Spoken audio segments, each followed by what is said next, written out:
After seeing this figure of Qiqi by Apex Toys, I asked myself, what is the future of Figma like?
Hi and welcome back to the channel. Steven right here with a figure review today, the very first action figure review on this channel. So when it comes to figures like this with joints, yeah, the focus is a bit different. So we need to look at things like articulation, range and so on, right? It is a bit different from scale figure reviews. Speaking about action figures in general, it goes a long way back. I think about 10 years ago, I used to collect action figures, Figmas specifically. This figure of Scarhawk from Qiqi, yeah, on sale you can get it for 9,000 yen plus. And there are many other examples, right? But this is one excellent example of a high quality scale figure going for as much as a Figma nowadays. I just couldn't justify them anymore. And the third reason was that I wasn't happy with the quality control issues on Figmas. Yes, it was a thing way back in 2010s, 10 years ago. It is not just today where Figmas occasionally have QC issue with the paintwork. It was already an issue a decade ago, right? So that brings us to this figure today. Why did I end up buying this figure of Qiqi or 77? As it was written in Chinese, right? 77 from Genshin Impact. Why did I buy this figure by Apex Toys? It is all because of curiosity, you see. When Apex Toys launched this series of action figures, which they call Arctech, I have always found the scale of S.H.Figurarts and Figma 1/12 to be too small to my liking. 1/8 now, that is fantastic, right? This is not a tall figure despite at 1/8 scale because this is a lolly character. So this is about 18 centimeters, not including the base. There are other Arctech figures, yeah, they all average 20-21 cm or so, right? Other characters. This is not the first Arctech figure. It won't be the last. There are more to come. This is like Apex Toys' very own Figma range at this point, right? As for the price of this figure, oh damn, I forgot to check how much I paid for this figure. Let me just put it on screen over here. This is the amount I paid for in Chinese yuan. I don't think the price is that far off a Figma today, except it is bigger, making it a better value for money, right?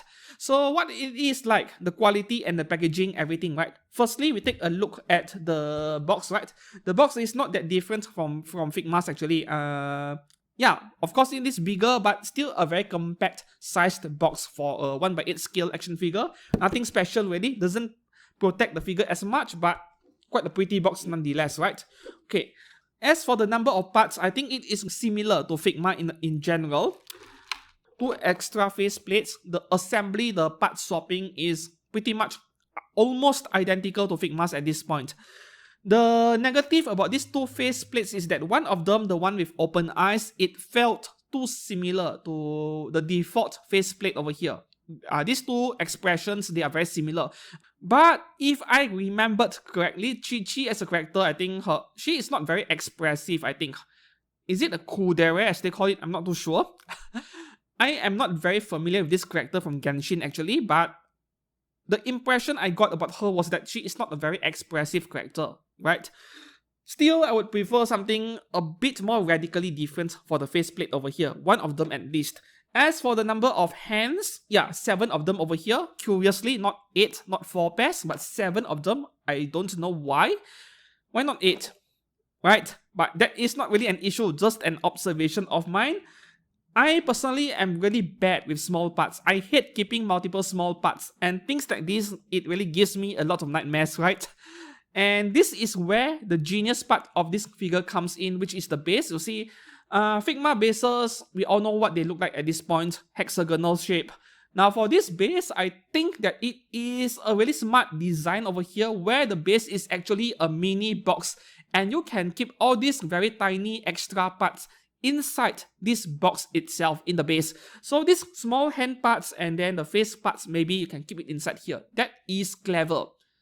I would have never thought of that either. So this is innovation, I suppose. Apex innovation, that is what they call themselves. Okay, and then what else do you get in the box? You get this strap over here behind the figure. I actually removed it, you see, because this thing falls off so easily. So there are 4 of these overall. There are another 2 over here with a slightly different shape in case you want to change parts and make the figure look more dynamic, especially when you are posing it. Then you get an extra pair of these things over here for her back. Yeah, this thing, it falls off way too easily. Let me show you guys, right?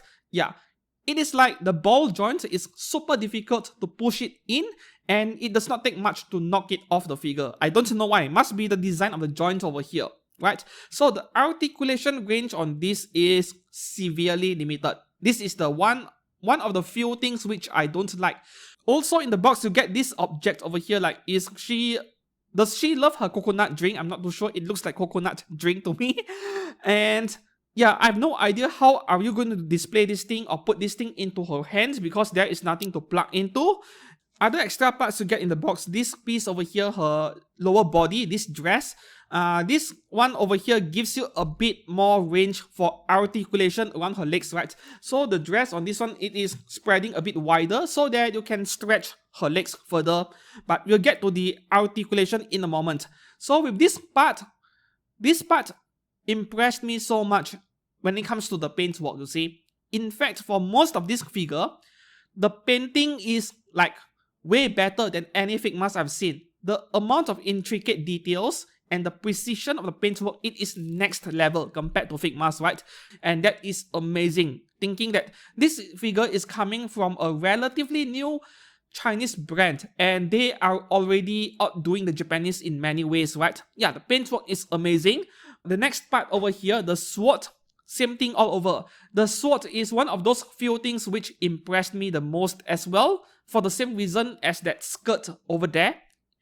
Moving on to the next one, we have this extra piece on her head, a talisman, I think. Yeah, you'll get 2 different parts. This is the default one, which is partially covering her head.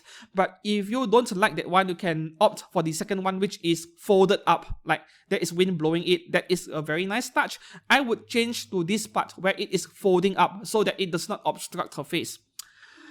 The next part over here, right, this object, which looks like a clown, I don't know, it looks like the face of Piemon from Digimon. Okay, this thing over here must be one of the spirits she summons, and you need to display this with an extra base that comes with this figure. And I am not taking this base out. It is a huge pain in the ass, you know. Where is it? Okay, this one. This extra base over here, this is one of the few things that surprised me the most. I have no idea why they chose to give us a runner of parts like this, like Gunpla, because I am not a fan of it, especially when it comes to clear parts and even things like gold-plated parts, for example, right? Because when you use a plier and cut off those parts, you leave behind a nub mark over there. And I mean, for normal Gunpla, yes, you sand it, you repaint it even, but for transparent parts or even gold-plated, silver-plated parts, it is not that simple. The mark over there, it is really hard to paint over or to get rid of it completely. So it makes the parts appear less refined. This is one of the few things I find interesting, but I can't say I like this idea at all, right? Okay, I'm not going to take the parts out from this runner over here because who knows, I might sell this figure, and if I do, yeah, it would be really difficult to package it back in the box without risking losing anything. Will I sell it? I don't know. I'm liking this figure a lot, but I did find 2 quality control issues, very minor one. Well, Figmas are worse sometimes. This is minor, but I still need to point it out. The first one is this paint scratch on her right feet over there. Yeah, that blue color thing over there. That is the first one, and the second one is on one of those straps behind the figure. Yeah, this thing over here. There are 4 of them, including a pair of extra, and only one single of them has this micro scratch, as I call it, right? It is a scratch which you will only see if you shine it under a light source. And you'll see a line over there. Yeah, that is a micro scratch. Basically, this scratch is a very superficial one. It only affects the clear coating layer, right?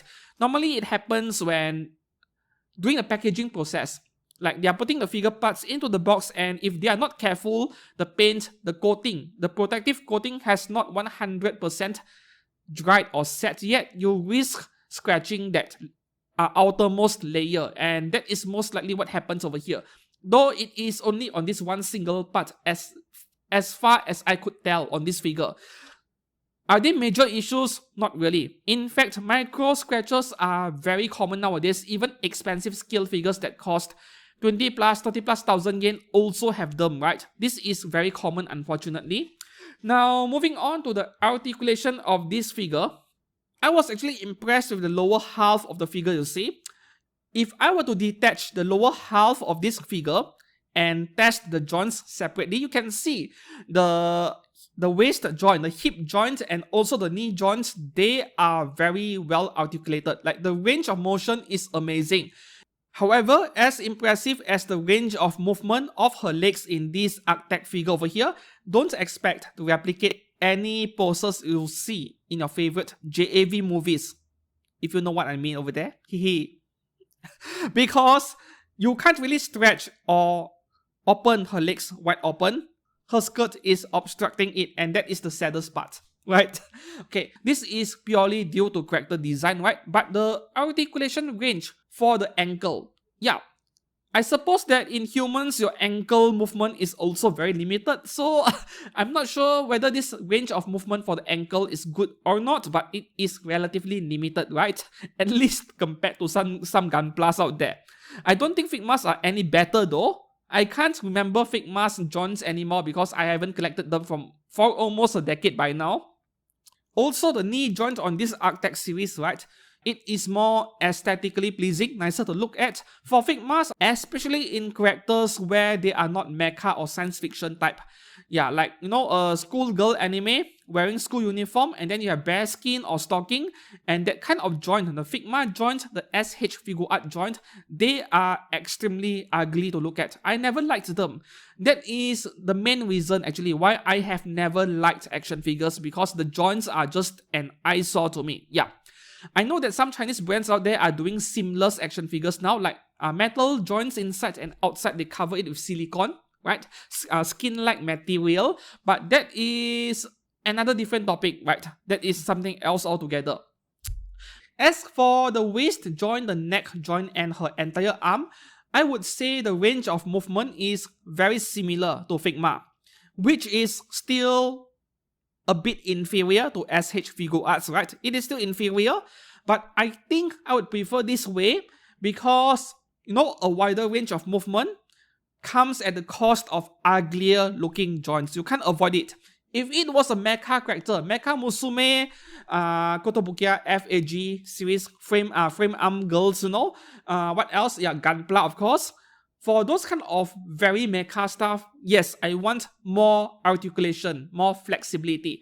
But for anime girls like this, I think I want a balance between articulation and also the aesthetic of the joints over here. So the joints on this figure, in my opinion, is not that ugly looking, but also not the prettiest out there. I've seen better, right? But those are not a fair comparison actually, because those are seamless action figures. I don't think they should be compared to figures like this. There are a few more things which I don't really like about this figure. Her hat is permanently glued to her head. You can't remove it for some reason. Yeah. Maybe because inserting a magnet into the head and the cap would increase the price a lot. I would prefer it to be magnetized, you know, like we can take the head off and put it on without any holes on the head. None of that over here. They glued the head permanently, which is quite a shame in my opinion. And lastly, while I am very impressed with the base, there is also one thing I don't really like about the base at the same time, and it is the size of it. Yeah, maybe Apex Toys did not want to make the figure too big in terms of how much space it takes up. We have limited space with how many figures we can display, right? So they kept the base as compact as possible, which is actually not a bad thing. But at the same time, I think this box is way too small to keep every single part included with this figure. It is way too small. I don't think all of it will fit in. So these are the 3 negatives I can think of with this figure over here. But in the end, can I recommend this figure of Qiqi 77 from Genshin Impact? Especially for those of you collecting action figures, it is a big yes. Despite the small flaws on this figure, right? I can highly recommend it. Go and buy one if you like this character or if you collect action figures in general. In fact, after seeing this figure of Qiqi by Apex Toys, I asked myself, what is the future of Figma like? To me, this is already better than Figma, if I have to be honest. I think this is better than Figmas, seriously.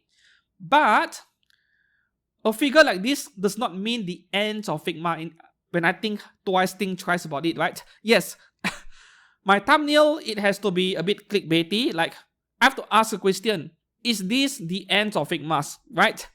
And to me, if Arctech has 1,500 or 2,000 different figures, then yes, it is the end of Figmas. The only reason why Figma will continue to live on for a long time is because there are thousands of different figures, thousands of characters with even more faceplates for you to change with one another. So for people who has already invested in the Figma ecosystem, I call it an entire ecosystem, you see. For people invested in the entire ecosystem of Figmas, where every single part and joint are compatible with one another, you can swap freely, yeah, they are not going to quit collecting Figmas just because Arctech is better and bigger, right?